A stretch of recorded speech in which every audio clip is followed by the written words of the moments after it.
The internet is a vast digital ecosystem filled with hundreds of millions of people all throughout the world. With that many people comes many ways of communication. The more conventional and mainstream means lie in the form of places like Facebook, Twitter, Instagram, and so forth. Everything has become far more centralized now than it was a few decades ago when the internet was still relatively young. Websites, as far as the eye could see, owned and operated by many different individuals. A comparatively more varied experience. With the early internet came early ways of communication, mostly in the forms of image boards and discussion forums, either centered on a singular topic or hosting different boards for many different types of topics, much of them leaning towards a more anonymous nature rather than the sign-up services that are commonplace today. Unfortunately, many of those websites have largely died out, the majority of the internet traffic being funneled to more centralized and conglomerate-owned parts of the web, effectively shutting down the mom-and-pop shops of the internet. Even though many sites of this nature are gone, they are, however, not extinct. There are still plenty of image boards around the internet to find and interact with, the most popular place being 4chan. Even if you're not too familiar with the site, I'm willing to bet you've seen many of its infamous green text or weird stories and happenings that have originated from it. Even though 4chan is relatively obscure, its reach has made waves all throughout much of the mainstream. Do we even know who is this 4chan? There are many fairly popular accounts dedicated to posting content from it, ranging from screen cap posts on Twitter to readings on YouTube. With this popularity, or in 4chan's case, its infamy, comes derivatives and spin-offs. They often come in the form of alt-chans. There's a lot of different alt-chan sites you can find out there, but none have really come close to matching 4chan's size or legacy. There is, however, one that's been making the rounds lately. The site is not only a derivative of 4chan, but a derivative of a specific board on 4chan, where the discussion is primarily related around a singular meme format. I'm talking about the Shardy, aka Soyjak.Party.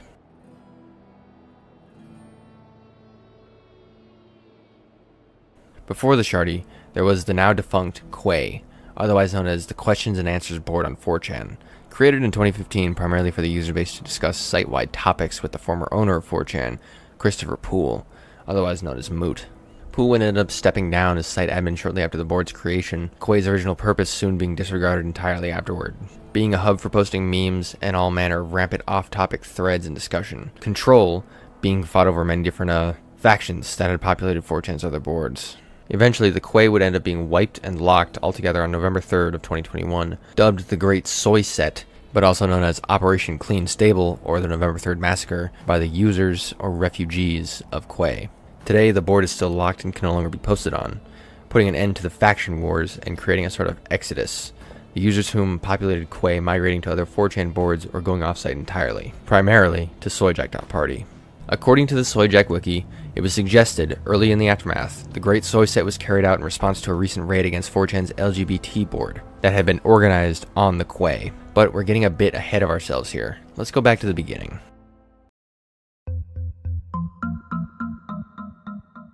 On September 20th of 2020, the Soyjak.Party was created by a man who went by the pseudonym Soot.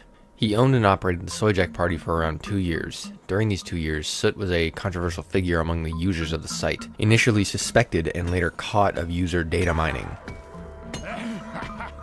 Mining is fun. Examples such as using Google AdSense, implementing malicious ads, using TrustAsia TLS, a Chinese-based provider of TLS certificates. For those that don't know, TLS, or Transport Layer Security, is a cryptographic protocol to provide secure communications over a computer network. It sees use in many different applications, but the most notable is with the Hypertext Transfer Protocol Secure, or HTTPS. I don't think I need to tell you why using a Chinese-based security provider on your website isn't the most sound idea you could have.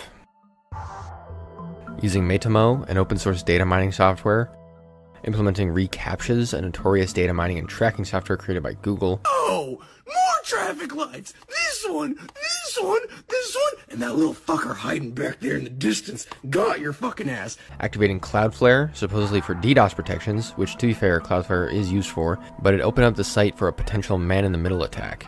Cloudflare could effectively eavesdrop, log, or take control over the site provided its DNS records point towards Cloudflare's servers. The whole system is based upon trust, and Cloudflare, given its past track record, doesn't seem all that trustworthy. However, the most notable happening with Soot was the alleged merger and acquisition of Soyjak.Party with KNET, an extraordinarily shady organization known to buy up or usurp Chan sites for, at the very least, info gathering and data mining. They would often offer free hosting and tech support in order to coax admins of these Chan sites to gain control of them. If the owner wouldn't sell, it's alleged that these same people would threaten spam, DDoS them, and even going as far to spam post Peter File abuse materials in order to strong-arm the admins into giving up control of their sites. It is thought that Soot did indeed sell to KNET.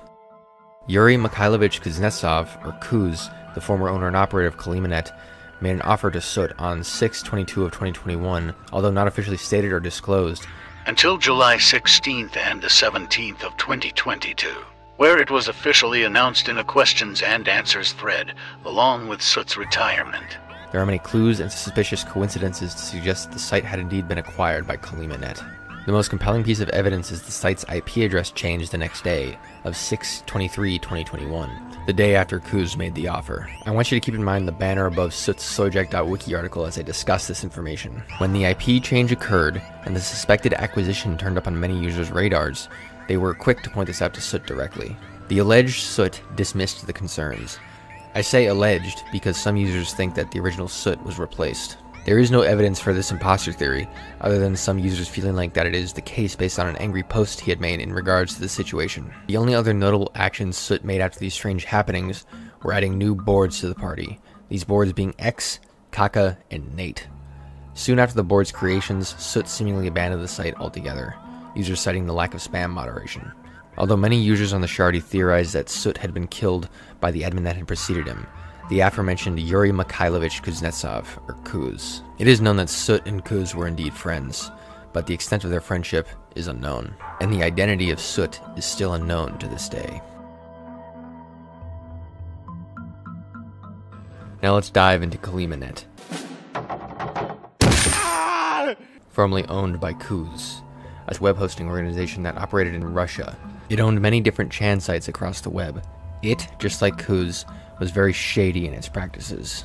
Not only for some of the sites it hosted, but by the means it allegedly acquired these sites. Much of KNET's influence came from the NSS, or the Network Security Service.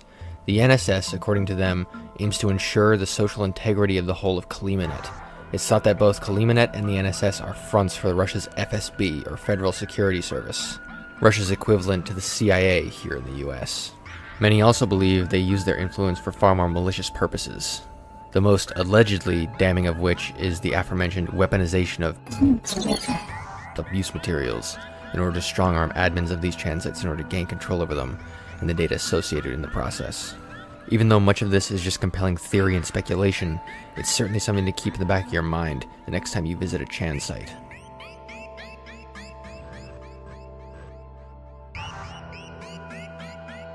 Kuz himself is quite the character. Much of the information surrounding him is murky and muddled. Even his date of birth is questioned, but I'll do my best to string together a highlight reel of events. It is believed that Kuz was born in 1988. In his younger years, according to his now archived about section on temuchin.ru, he founded the first Russian image board, 9channel. 9channel was a Tor-only site where it could only be accessed through the dark web. The site was later seized by local Russian authorities, by the RKN, or the Roskomnadzor to be more specific. The RKN is a federal executive authority of the Russian Federation, responsible for overseeing mass media, mass communications, information technology, and telecommunications. Kuznetsov claiming illegal media sharing, such as pirated movies, but more than likely due to him evading taxes, not complying with Russian political censorship, and most damning of all, its alleged sharing of abuse materials. It's believed that Kuz would later go to work for the RKN in late 2008. Soon after 9channel, he would go on to found the Kalima network. He managed it with the admin of the NSS, Anton Maximov, otherwise known as Max, on the Soyjak.Party. He would go on to purchase even more sites through Kalima network, such as, but not limited to, Heyuri, Vidly, and Kisu, even announcing a possible acquisition of 4chan itself, but nothing seemed to come of this. In 2010, Kuz would start a Bitcoin trading platform called Reykjavik, a platform you can only access through Tor. It's hypothesized he was goaded into this by the Russian government in order to gain more knowledge and understanding of the workings around the new internet currency. He created it with the help of Vas Baldazar, a Hungarian businessman whom he met during a trip to Poland where Kuz had contracted HIV. That will be relevant later. Both Maximov and Baldazar would allegedly indulge in abuse materials and even allegedly abuse children directly, Kuz allegedly being complicit with this activity, his semi-recent court case settlements being somewhat telling of these allegations. The 3 court cases primarily consisting of sexual abuse accusations levied at Kuz, claiming that he had abused 2 young boys aged 13 and 14. The first case was brought to an out-of-court settlement, and in the other 2 cases he was found not guilty.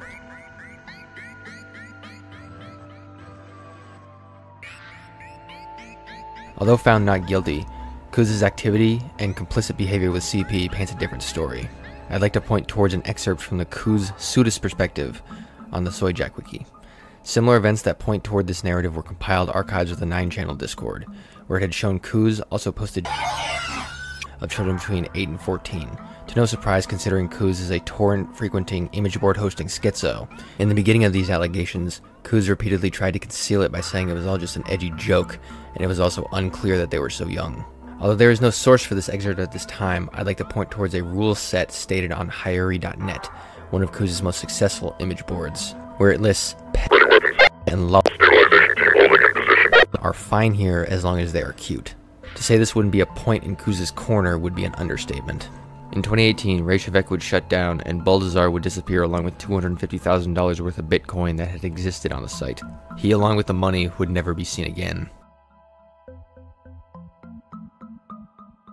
After the 9-channel shut down in 2017, Quay would disappear until 2020. His reappearance consisting mostly of rebranding the KalimaNet and buying up or offering to buy up other Chan sites. Notably buying out the aforementioned Hayuri.net, an image board that attempted to emulate the feeling and style of pre-2006 internet, and Goro-chan, a Goro-centric Chan site. All this according to the Unmasking Yuri Kuznetsov document. It's also worth pointing out that the document was written anonymously, so take that as you will. Soyjak.Party being the most notable purchase upon his return. He had bought the site on July 16, 2022 and had captained its helm for nearly a year before resigning on May 17, 2023.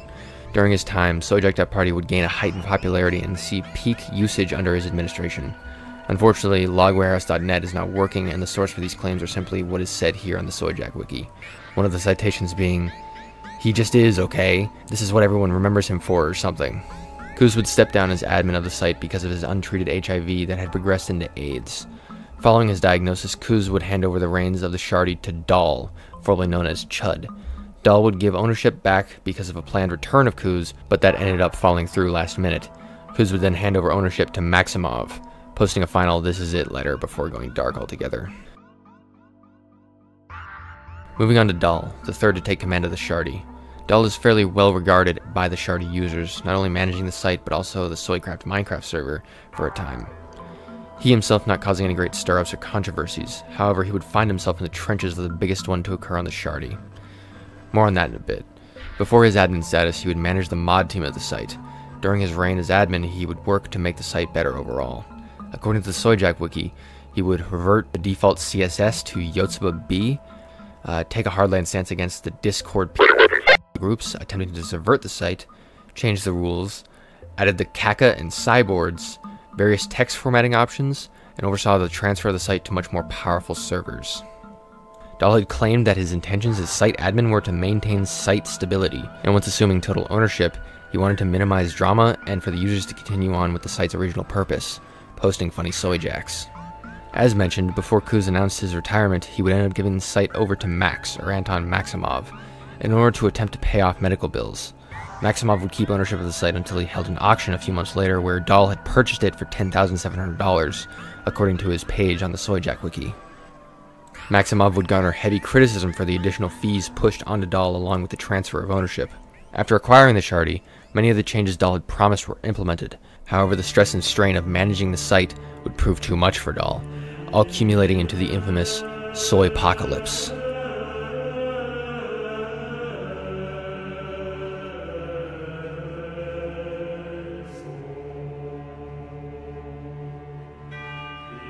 The Soypocalypse was the total shutdown of the Soyjak.Party after Dahl couldn't handle the stress of the site and the constant people and bot spam that had been plaguing it for some time.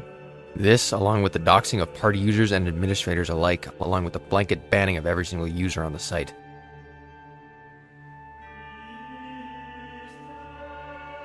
Red, a former moderator of the Shardy that had worked under Quay, was largely responsible for the Soypocalypse, along with leading the vandalization campaign on the Soyjak Wiki. While doing this, he advertised the QAFE, the biggest Soyjak-themed Discord server in which the leaks were held. Following this, Red was fired, and the Soyjak.Party was taken offline. causing a brief splinter age where many copies of the site had been made in order to fill the power vacuum, but they were not to be trusted as many of them had, or likely had, biohazard detected abuse materials hosted on them. The Soypocalypse also coincided with the height of the Giggly Goon Clown controversy. Funny enough, this controversy largely overshadowed the Soypocalypse, but did cause many people to become aware of the party and the wiki as a result. For those that don't know, the Giggly Goon Clown controversy involved a dangerous hazardous radiation detected named Orion Grant Passamore. He was exposed and doxed through the Soyjak.Party, a bit before the whole debacle took place. Many believe that the exposing of Passamore caused the Soypocalypse. However, it was the fault of the aforementioned Red, the former moderator of the site. It's unknown whether or not Passamore had a direct hand in the pedophile spamming of the site or the vandalization of the wiki, but it certainly doesn't seem outside of the realm of possibility.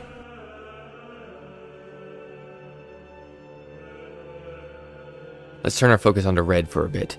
As mentioned, Red is responsible in large part for the Soypocalypse, a former 4chan moderator and Soyjak.Party mod from 2020 to 2023. Red went by a couple of different pseudonyms, most notably the name Paliana. This same name can be seen in an IRC screenshot of a Paliana talking to a 4chan mod that had been alt-posting on the Quay shortly after the board had been shut down. He's also seen using it in the QAFE Discord server. Even though there isn't any evidence of Red and Paliana in the screenshots being the same person, it sure is an extraordinarily notable coincidence. A rather concerning excerpt regarding Red/Paliana can be found on the Kuz Sudis Perspective page on the Soyjak Wiki. A user named Paliana was repeatedly accused of being part of an all-Swedish pedophile Discord cult, where the users worshipped a 12-year-old girl known as Hexagonal Peach. Paliana never denied his involvement with the group, instead claiming the group was harmless and it was Kuz who was antagonizing them. Unfortunately, there is no evidence that I've been able to find regarding this information. However, I will say this. Given what is known about much of the former administration and what surrounds them, you aren't really doing yourself any favors by being their janitor. Soon after the leaks took place, Red/Paliana also claimed to have even more leaks regarding the moderation staff of the Shardy, as he was able to infiltrate Dahl's personal server containing his real-life friends, claiming, if Dahl doesn't rope Max from leaks 2, he'll literally be in prison for life, lol. It's unknown why Red or Paliana did any of this, Dahl even confronting him but receiving no relevant answer. In conclusion, the Soyjak.Party is a strange rabbit hole of a topic filled with extraordinarily dubious characters, from its founding by Soot all the way to its current leadership headed by Fruit, the current admin and owner of the IP, an alt-chan that had no business getting as big as it did, but by some twist of fate was able to cement its legacy, or rather its infamy, into lesser internet culture. I think Null's comment on the Shardy is very aptly put and a good send-off for this video. I guess it doesn't have porn spam everywhere, but there's nothing of value. I flipped through all the boards and don't understand why someone would post there unless they're a teenager or irony poisoned to the point of mental illness. Half the threads I clicked just had copy pastes of the entire page dumped into the reply box to make the thread illegible. I didn't find a single thread that you could possibly read, never mind if it was worth reading. I don't get it. The whole thing feels like a front for some secret board where people actually post, but I don't think that's the case. My name is Chicken Broth, and until next time, get out.